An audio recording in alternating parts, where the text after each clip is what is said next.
New Yorkers को पता चल रहा है और इस बार ये इतालवी मूल के न्यूयॉर्क वासी है जो कुछ हद तक नाराज है। मुझे नहीं पता क्यों, देखते हैं। माया मंडामी, मैं तुम्हें ज्यादा से ज्यादा 1 साल देता हूँ। तुम न्यूयॉर्कर नहीं हो, तुम्हें कुछ भी पता नहीं है। मैं इजाबेला रेगी हूँ और आज लिटिल इटली में स्थानीय लोगों से पूछ रही हूँ कि सबसे पुरानी प्रवासी समुदायों में से एक लिटिल इटली को मेयर ममदानी के प्रवासी एन्क्लेव मानचित्र में शामिल न किए जाने पर वे कैसा महसूस करते हैं। वाह, मैंने कभी न्यूयॉर्क में कदम नहीं रखा, लेकिन मैंने बहुत सारी फिल्में देखी हैं। मुझे इतालवी अमेरिकियों और लिटिल इटली के बारे में अच्छी जानकारी है। वीडियो गेम्स में भी लिटिल इटली और चाइना टाउन दिखाए जाते हैं, लेकिन मेयर मामदानी को न्यूयॉर्क के असली अच्छे प्रवासियों से कुछ परेशानी है। मुझे हैरानी है कि ऐसा क्यों है। ऐसा नहीं है। मैं आपको अपना मेयर नहीं मानता। मुझे लगता है कि उसका व्यवहार शर्मनाक है। उसे सबके साथ न्याय करना चाहिए, लेकिन वह ऐसा नहीं कर रहा। वो यहूदी लोगों के साथ न्याय नहीं करता और वो सबको ये दिखाता है कि वो यहूदी लोगों के साथ न्याय नहीं करता। कई यहूदी लोगों ने उसे वोट दिया था। यहूदियों में भी कई वोक लोग हैं। वो आयरिश के साथ न्याय नहीं करता और अब वो इतालवी लोगों से भी नफरत करता है। किस वजह से? हमने उनका क्या बिगाड़ा है कि वो हमसे नफरत करे? उन्होंने हमेशा हमें नजरअंदाज किया। मैं समझ गया। लिटिल इटली वाले अपने मसले खुद सुलझाते हैं। हमें हमेशा नजरअंदाज किया जाता है। मुझे लगता है अब सख्ती दिखाने का समय है, वरना हमें भुला दिया जाएगा। उसने ये जानबूझकर किया दोस्तों। जानते हो क्यों? क्योंकि ये गोरे यूरोपीय प्रवासी है। अगर आप समझे कि यहाँ 100 साल से भी ज्यादा पहले क्या हुआ था, 1880 और 1920 के बीच, जब इटालियन प्रवासियों का बड़े पैमाने पर आगमन हुआ था, तो यही इटालियनों के लिए पहला पड़ाव था। खैर, बारी परिवार यहाँ 120 साल पहले सिसिली से आया था। वे प्रवासी थे। वे उस जगह उतरे जिसे 5 पॉइंट्स कहा जाता है। दादी ने सान जेनारो त्योहार शुरू किया था। वो जो ऊपर है वही दादी हैं। वही दादी हैं, बारी परिवार की दादी। ठीक है, वही इस मोहल्ले की जान और आत्मा है। मेरे दादा सेंट जेनारो सोसाइटी में थे, जो इस साल 100 साल पुरानी हो गई है। तो ये मेरे लिए बहुत मायने रखता है। छोटी लिली, तुम जानती हो, यहाँ नीचे बाएं या दाएं जैसी कोई चीज नहीं है। सड़क के दोनों तरफ खूबसूरती है। न्यूयॉर्क सिटी को खास बनाता है यहाँ की विविध संस्कृतियों का कोलाज। दुनिया भर से लोग यहाँ आकर बसते हैं। कई संस्कृतियों का कोलाज। लगता है कि उन्होंने अभी भी नहीं सीखा है। सभी संस्कृतियां एक जैसी नहीं होती। सभी संस्कृतियां बराबर नहीं होती। आप हैती के लोगों को लाते हैं, आप पाकिस्तानी लोगों को लाते हैं, वे आप ही पर टूट पड़ेंगे। उन्हें इस देश में उनके योगदान के लिए पहचाना जाना चाहिए। तो असल में क्या हुआ है, देखते हैं। कहने की जरूरत नहीं है। मैं यह डॉक्यूमेंट्री गिल्डेड एज पर देख रहा था, इसकी वजह से नहीं। मैं बस वह डॉक्यूमेंट्री देख रहा था। और शिकागो और न्यूयॉर्क में ज़्यादातर गगनचुंबी इमारतें इन्हीं प्रवासियों द्वारा बनाई गई थीं। आप जानते हैं, वे आपको बताना पसंद करते हैं कि इस देश को प्रवासियों ने बनाया है। किस तरह के प्रवासी? यूरोप से आए प्रवासी, इटालियन, आयरिश। उन्होंने किया, उन्होंने बनाया, न कि हिजाब पहनने वाले या मध्य पूर्व के लोग। यही लोग थे जिन्होंने इसे बनाया था। लेकिन वे इतिहास को फिर से लिखना चाहते हैं। जब बहुसांस्कृतिकता की रक्षा करने की बात आती है तो वे श्रेष्ठ पश्चिमी यूरोपीय संस्कृतियों के पीछे छुप जाते हैं। लेकिन जब उनका साथ देने की बारी आती है तो वे चुपचाप उन्हें मिटा देते हैं। देखिए, Chinatown, Guyana gateway, Koreatown, little Africa, little Albania, little Bangladesh, little Tibet, little Caribbean, little Colombia. अब तक लिटिल व्हाइट या उसकी कोई संस्कृति नहीं है। Little Ecuador, little Egypt, Guyana, Haiti, India, Manila, Mexico, Odessa. ठीक है, मुझे लगता है कि ये या तो रूसी या यूक्रेनी होंगे। लिटिल फिलिस्तीन, बिल्कुल, कोई इसे हटाने वाला नहीं है। लिटिल पाकिस्तान, लिटिल पोलैंड, ठीक है, ये श्वेत यूरोपीय है। और लिटिल यूक्रेन, उसने शायद जानबूझकर छोड़ा होगा। मुझे लगता है कि वह उनके पीछे भी पड़ेगा। वह उनके पीछे भी पड़ेगा। लिटिल सेनेगल, लिटिल यमन, वो उन्हें दूसरी ब्राउन संस्कृतियों से बदलने वाला है। दोस्तों, आप नहीं समझ रहे। ये लोग एक विचारधारा के तहत काम कर रहे हैं। उनका एक एजेंडा है। वे पश्चिमी सभ्यता से नफरत करते हैं और इसी के साथ वे सब कुछ मिटा देंगे। वे पश्चिमी समाजों या पश्चिमी प्रवासियों द्वारा किए गए सभी योगदानों को मिटा देंगे। Italian American civil rights league ने मामदानी को लिटिल इटली को न्यूयॉर्क के प्रवासी मानचित्र से हटाने पर पत्र लिखकर विरोध किया है।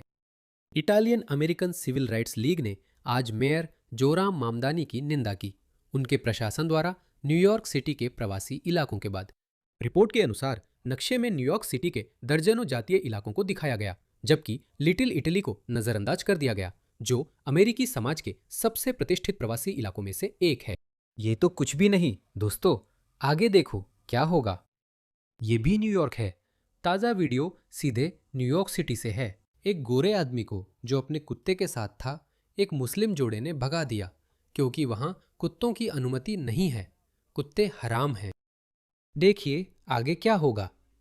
रैंडी फाइन ने कहा था, अगर हमें उन लोगों के समूह और हमारे कुत्तों में से चुनना हो तो ये मुश्किल नहीं है।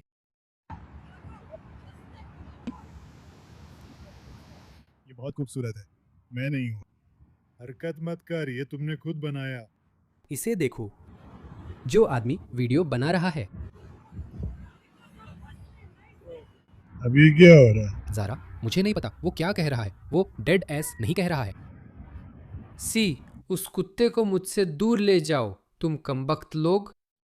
अमेरिका, क्या हुआ?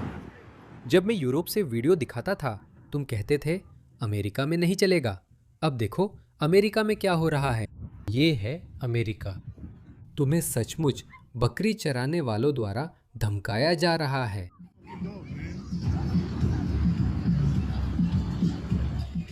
हे भगवान, उसे भगा दिया गया। एक गोरे आदमी को भगा दिया गया। उसे पार्क से भगा दिया गया। हे भगवान, क्या वो है? चलो अमेरिका, चलो। अरे अमेरिका, उनके पास भी एक कुत्ता है। ये अश्वेत जोड़ा है। कोई उनकी रक्षा क्यों नहीं कर रहा? मैं याद दिला दूं, ये सिर्फ 2% है। आप सिर्फ 2% है। बेचारा आदमी। उस कुत्ते को दूर ले जाओ। तुमने उसकी बात सुनी तो तुम्हें अंदाजा भी नहीं है कि तुम्हारे साथ क्या होने वाला है। यही है न्यूयॉर्क। चलो जोई को देखते हैं। चलो देखते हैं जोई मेनारिनो क्या कहना चाहते हैं। मेरा मतलब है, मैं मान रहा हूं कि वो इटालियन है। वे इटालियन मूल के हैं। जोरम ममदानी, एक इटालियन अमेरिकन के रूप में मैं कहता हूं, जा किसी सबसे सख्त चीज से खुद को ही चोद ले। मुझे पता है तुम्हें यह पसंद आएगा, क्योंकि हम सब जानते हैं कि तुम थोड़े मीठे हो, तुम छोटे कमीने लड़के। हालांकि आज जोराम ममदानी ने न्यूयॉर्क सिटी के सभी जातीय इलाकों का एक नक्शा जारी किया जो मौजूद हैं। Little Africa, little Albania, little Bangladesh, जहां शायद तुम्हारे साथ बलात्कार होता है। Little bad Tibet, little Caribbean, little Colombia, जो मेरे लिए ठीक है। लिटिल डोमिनिकन और लिटिल इक्वाडोर, दोनों मेरे लिए ठीक है। न्यूयॉर्क में इन जगहों के बारे में मैंने कभी नहीं सुना था, पर ये हैं, मेरे लिए ठीक हैं। Little Egypt, little Guyana. नहीं, ये तुम्हारे लिए ठीक नहीं होना चाहिए। दोस्तों, ये तुम्हारे लिए ठीक नहीं होना चाहिए।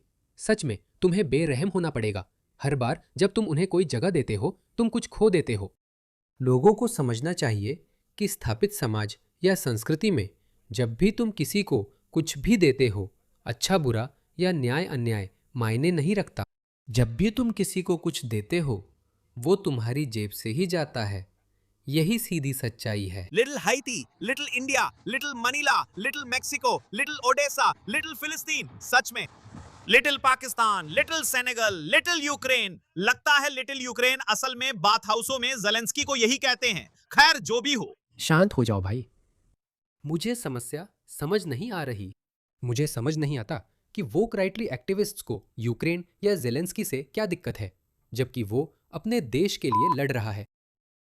लिटिल यमन, लेकिन उसने लिटिल इटली नहीं डाला, क्योंकि इतालवी गोरे होते हैं। इतालवी अमेरिकी जोरा मंडामी की इस्लामो मार्क्सवादी सोच में गिने नहीं जाते। यूक्रेनियन भी गोरे होते हैं। आपने यूक्रेन को लेकर ऐसा क्यों कहा? इससे मुझे बुरा लगा। मैं अपनी बात खुद भी रख सकता हूं, लेकिन मुद्दा ये नहीं है। क्या आपने सोचा है कि इंग्लैंड, कनाडा और न्यूयॉर्क में अचानक इतनी चर्च इतनी ज्वलनशील क्यों हो गई है? क्या हो रहा है? इसे देखो, इसे देखो। इससे ज्यादा साफ कुछ नहीं हो सकता। तो कुछ अज्ञात अनाम हमलावरों ने न्यूयॉर्क सिटी में एक चर्च पर पेट्रोल बम से हमला किया। धमाका, देखो इस बेचारे बिल्ली को देखो। इसे देखो। देखो न्यूयॉर्कर्स, हाँ पक्का एक म्यूजी है। इन्हें पता है इनका आदमी सत्ता में है, उसके साथ कुछ नहीं होगा। चर्च पर पेट्रोल बम फेंको। एक चर्च, ये किसी के साथ झगड़ा नहीं है, ये कोई निजी शिकायत नहीं है किसी ऐसे इंसान से जिसने इसका बुरा किया हो या कुछ और। एक चर्च, असल में दो न्यूयॉर्क सिटी के चर्च, दो अलग अलग चर्च। लेकिन अंदाजा लगाओ क्या? बस पिछले हफ्ते किसी ने न्यूयॉर्क सिटी में एक मस्जिद पर हमला किया था और मामदानी ने कल एक बड़ा सा ट्वीट लिखा था जब न्यूयॉर्क के मुस्लिम सेंटर क्वींस की मस्जिद में जुमा की नमाज हो रही थी। एक आदमी ने अपनी जेब की तरफ हाथ बढ़ाया, या वो सिर्फ अपनी जेब की तरफ हाथ बढ़ा रहा था, हमें तो ये भी नहीं पता कि असल में क्या हो रहा है। और वहां मौजूद लोगों ने ऐसा कुछ देखा जो बंदूक जैसा लग रहा था, जिससे वहां इकट्ठा हुए न्यूयॉर्क के मुस्लिम निवासी के लिए डरावना माहौल बन गया जो वहां इबादत के लिए आए थे। मैं बेहद आभारी और राहत महसूस कर रहा हूं कि एक एमटीए कर्मचारी, एक टैक्सी ड्राइवर और एक एनवाईपीडी अधिकारी ने तुरंत कार्रवाई की, जिससे यह सुनिश्चित हुआ कि किसी को कोई नुकसान ना पहुंचे। हर न्यूयॉर्कर को बिना डर या धमकी के अपने धर्म का पालन करने का अधिकार होना चाहिए। देखिए, इस पर 6.5 मिलियन व्यूज है, 33,000 लाइक्स है। किस बात पर? एक आदमी ने जेब में हाथ डाला, कोई पेट्रोल बम हमला नहीं हुआ। नहीं, सच में कुछ गंभीर नहीं था। उसने बाद में नहीं बताया कि वो मुसलमान था। इस्लामवादी हरकतें कर रहा है और वैसे भी वे पीछे नहीं हटते। जब वे किसी से नाराज होते हैं तो उन्हें इस बात की भी परवाह नहीं होती कि निशाना दूसरे मुसलमान हो या मस्जिदें। हमने ये बार बार देखा है। यूके में कई मस्जिदों पर हमला हुआ है। पता चला है कि उनमें से आधे हमले दूसरे मुसलमानों द्वारा ही किए गए हैं। तो इसे देखिए। दोस्तों, आपको अंदाजा भी नहीं है कि आपके रास्ते में क्या आने वाला है। सादी खान ने पश्चिमी दुनिया के सबसे महत्वपूर्ण शहरों में से एक, शायद पश्चिमी दुनिया की राजधानी लंदन को तबाह कर दिया। फिर यह सिर्फ समय की बात थी कि वे पश्चिम के दूसरे बड़े शहर, जो कि न्यूयॉर्क सिटी है, को निशाना बनाने वाले थे। और देखिए, वे अपने प्लेबुक को अपडेट करने की भी जहमत नहीं उठाते। वे अपनी रणनीतियों को भी अपडेट करने की जहमत नहीं उठाते।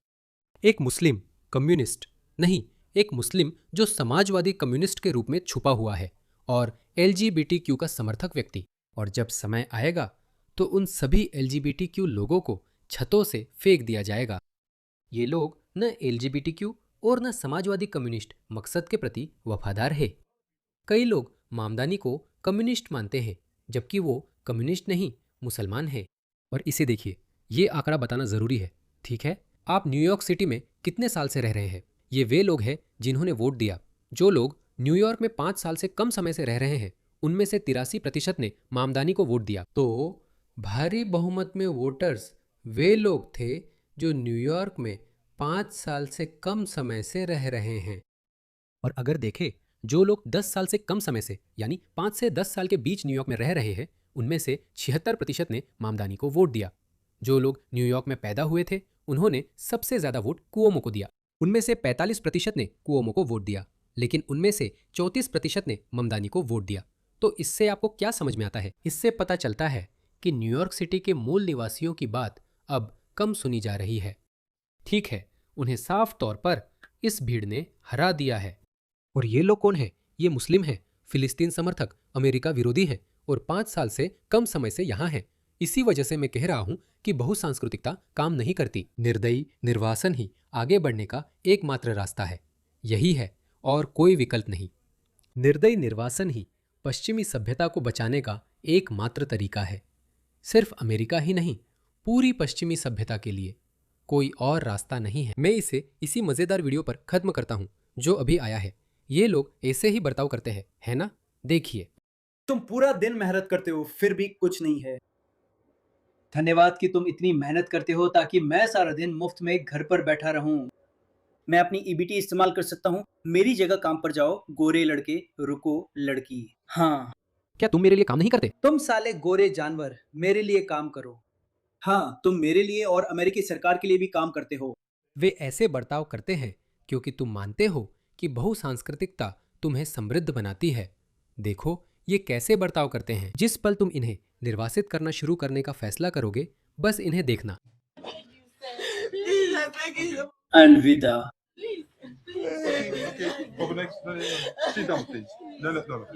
वो सच में नहीं। वो किस कर रहे हैं?